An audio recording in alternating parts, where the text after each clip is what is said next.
existed. Well, that would have been horrible for humanity, given that Christianity is responsible for so much of our moral progress, as well as increasing education and literacy rates, spreading democratic values, and was crucial for ending slavery. This cherry-picked revisionist history is intolerably naive. Christians ended slavery. Ignore the fact that they practiced it for hundreds of years and other Christians killed hundreds of thousands of people to preserve it. Christianity is responsible for the expansion of human rights. Ignore the fact that hundreds of millions of people have died as a result of genocides and cultural extinctions in the New World, the countless wars fought in the name of Christianity, the slavery once again, and all that. Inspiring philosophy and many others have constructed an alternative reality where the Confederates were not Bible-thumping Christians. The fact that abolitionists and people who were pro-slavery were both Christians means that something entirely different than Christianity had anything to do with one belief or the other. Abolitionists rationalized their position based on Christianity, and so did those who were pro-slavery. Scientific discovery would have happened much faster with the Enlightenment period starting in the 12th century. This is a modern myth invented in the 19th century and perpetrated by people who don't know history. Science, which was called natural philosophy, advanced throughout Christian Europe in the medieval period. In fact, historians today note that Christianity was very important for the development of science. James Hannam said, "Christian theology turned out to be uniquely suited to encouraging the study of the natural world." Christianity spread science and literature. Ignore the fact that anti-scientific Christian dogmas were punishable by death for hundreds of years and still are in parts of the world. The fact that they banned books. The first person who attempted to translate the Bible into English was executed by the church, and all that. Claiming that Christianity had anything to do with science is a post hoc rationalization. Now I get it.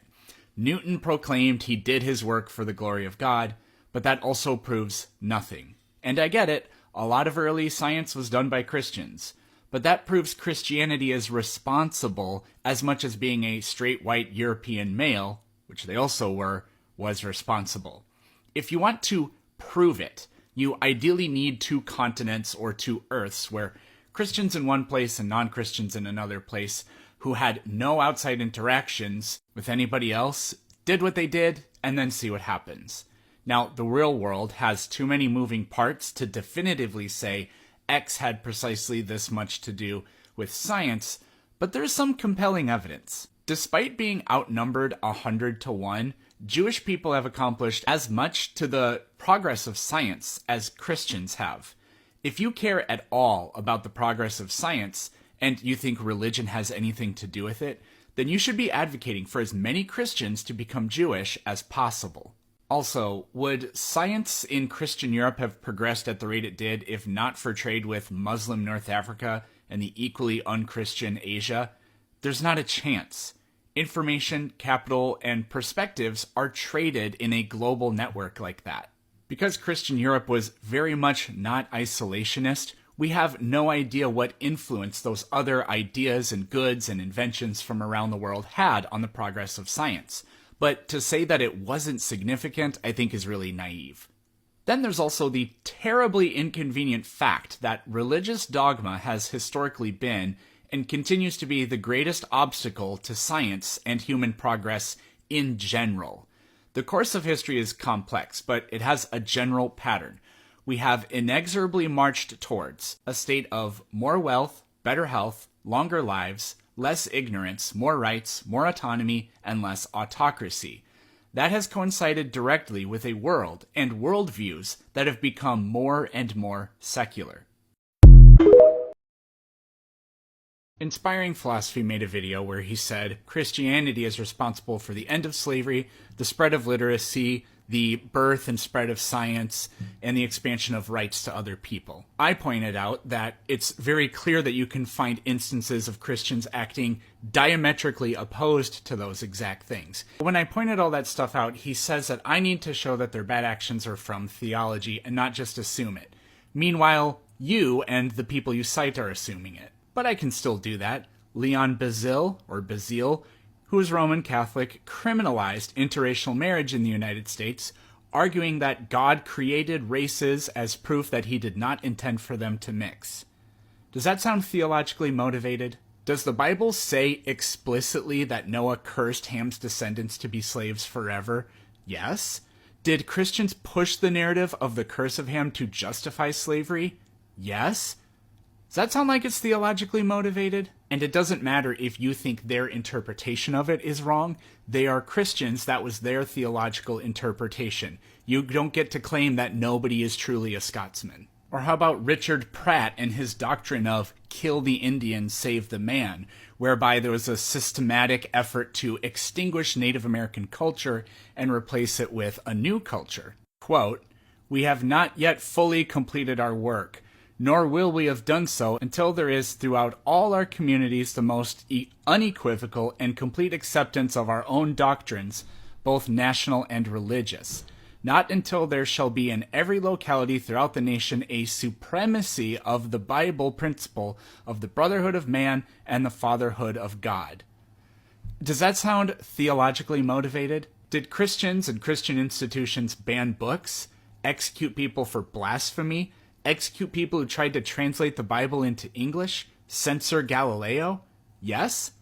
Does that sound theologically motivated? Here's a first-hand account of the meeting between Francisco Pizarro's men and the Inca people and their emperor Atahualpa. They slaughtered thousands upon thousands of them, as many as 10,000, maybe a lot more, and then forced many others to convert to Christianity on threat of death. Here are what some of the eyewitnesses thought about that.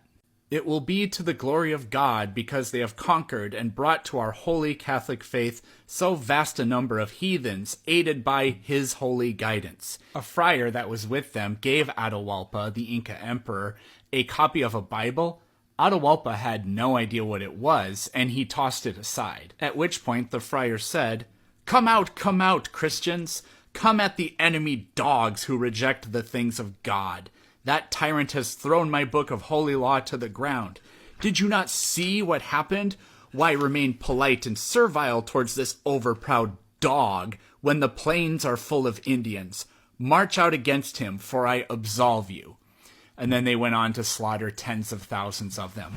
And this wasn't a war party that they were encountering. It was just the ceremonial party that travels with the emperor and a whole bunch of women and children and ordinary men. Did that sound theologically motivated? Hernan Cortez and his men said and did exactly the same kinds of things, and many more despicable things as well. All for, according to them, the glory of God. There's your fucking data. This is the last video that I want to make about the inspiring philosophy thing. I recommend you watch his videos and mine. I want to start off by giving a clear preface of what this entire thing is about. He said, Christianity is responsible for so much of our moral progress. I made a couple videos making the point that it isn't that simple. I can cherry pick examples of Christians acting against the very interests of all the things he claimed that Christianity has accomplished, meaning that it's more complicated than crediting the faith or even saying it was a significant contributor. So now to react to his claims, because he made another video, which are really, really bad for the most part and sometimes strategically deceitful. No one denies that Christians have done bad things, just like atheists, Muslims, and humans in general have done bad things. The question is did Christianity cause their bad actions? And there's no evidence it did. Except that the Bible condones slavery. Jesus never spoke against it. St. Paul never spoke against it. We know for a fact that Christians argued different people were created differently by God. They rationalized that belief and the fact that they thought slavery was okay by using the Bible and the curse of Ham. We know for a fact that Christian residential schools systematically rounded up and exterminated Native American culture and Native American children themselves, and did so in the interest of saving them, which, yeah, is theologically motivated. His evidence to the contrary is all these studies he puts up that in parts of the world where almost everybody was Christian, where human rights movements happened and interstate conflict decreased, the people participating in those movements happened to be Christian. Yeah, no kidding. That's not evidence that Christianity was the cause. Just like the fact that Christians have done bad things doesn't by itself prove it was because of Christianity. I gave you evidence. You gave claims, but confused the fact that people who write papers that have the same claim as you is evidence of your claim. No, it's just evidence that they make the same claim. And he does this like 5 different times in his video. By the way, he knows this because when I said bring proof, he completely ran away. Ignore the fact that hundreds of millions of people have died as a result of genocides and cultural extinctions in the New World. And what is your evidence? This came specifically from Christian religiosity. He very conveniently left out the very next part of my video where I read a first-hand account of Spanish conquistadors saying they committed the horrible acts they did in the name of the Christian God. This is actually the most egregious thing because he later goes on to say this. You should have just read the books I cited. Which, by the way, you've not cited any to back up your assertions. That was extremely despicable. No matter how much he disagrees with me, I never misquoted him or failed to include relevant information. I mean, a video can only be so long, but that was absolutely horrible. Ignore the fact that anti-scientific Christian dogmas were punishable by death. That's an historical myth invented in the 1800s. No, it's not a myth that Giordano Bruno was executed for holding opinions contrary to Christian dogma. It's not a myth that people were tried, jailed, tortured, and executed for the non-existent crime of witchcraft by Christians. It's not a myth that Christians banned books. It's not a myth that Christians enacted blasphemy laws. Not a myth. You opened your video with saying that Christians have practiced slavery and violence, therefore it's tied to Christianity. Nope. Once again, I am providing incidents of Christians doing and rationalizing the exact opposite of what you're claiming they accomplished, which is why I've said multiple times that because Christian abolitionists fought against pro-slavery Christians and both rationalized it on their faith, then we cancel out the like terms, and we're left to conclude that abolitionists abolished slavery for reasons that weren't because of Christianity. Which, by the way, my videos preface that very clearly, but he seems to have forgotten. Then when I reminded him of it, his response was, I don't care. And then down here what he does is he says that he never said Christianity is responsible for so much of our moral progress. Would science in Christian Europe have progressed at the rate it did if not for trade with Muslim North Africa and the equally unchristian Asia? No, and if you read the books I cited, they blatantly state that. Again, I never said that Christianity was the only factor that gave rise to science. When you claim that Christianity is responsible for so much of our moral progress, as well as increasing education and literacy rates, instead of saying that Christianity contributed to it, and then you have to make this excuse, it proves my point. We have inexorably marched towards a state of more wealth, better health, longer lives, less ignorance, more rights, more autonomy, and less autocracy. That has coincided directly with a world and worldviews that have become more and more secular. The double standard you keep applying is unbelievable.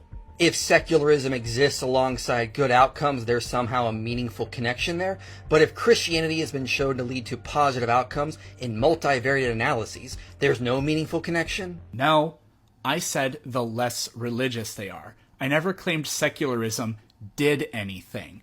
That's a stupid point to make. And if you think I'm that stupid, then okay. But you didn't even remotely understand what I was saying.